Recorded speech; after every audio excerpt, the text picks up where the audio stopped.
The administration is well aware a court ruling prevents it from housing children with their detained parents for longer than 20 days. They believe that puts more pressure on Congress to act. But today, House Republicans were not able to pass their immigration bill. Nancy Cordes is on Capitol Hill with more on this.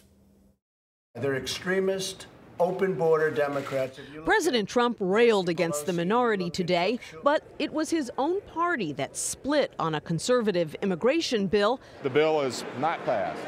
And then had to postpone a vote on a second bill that was supposed to be a compromise between the two wings of the GOP. I think there's just been a lot of confusion in the last 24 hours. The compromise bill would allow migrant children to be detained with their parents. It would also provide a pathway to citizenship for some so-called dreamers, a move some conservatives call amnesty. This provision allows them to sponsor their parents to come here and get citizenship. That is a hard thing to sell in a conservative district.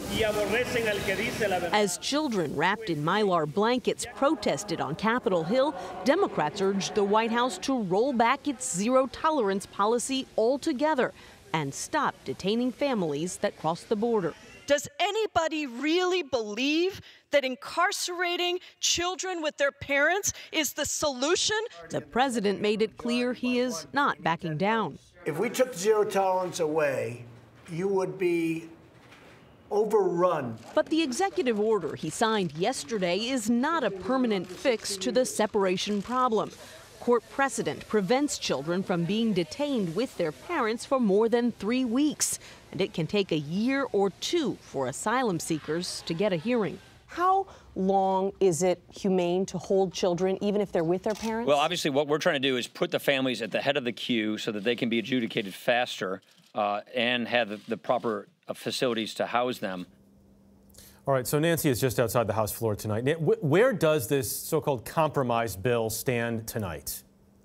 Well, House Republican leaders have pushed off a vote until tomorrow, Jeff, or possibly even next week, and they're working tonight to try to win over the holdouts within their own party. Meanwhile, on the Senate side, you've got Republicans arguing that perhaps the most realistic approach is to actually come up with something that's far narrower, that only addresses the family separation issue. And then, of course, you've got Democrats in both chambers who say that Congress wouldn't have to do anything right now if the White House were willing to change its policy. Nancy Cordes, thank you.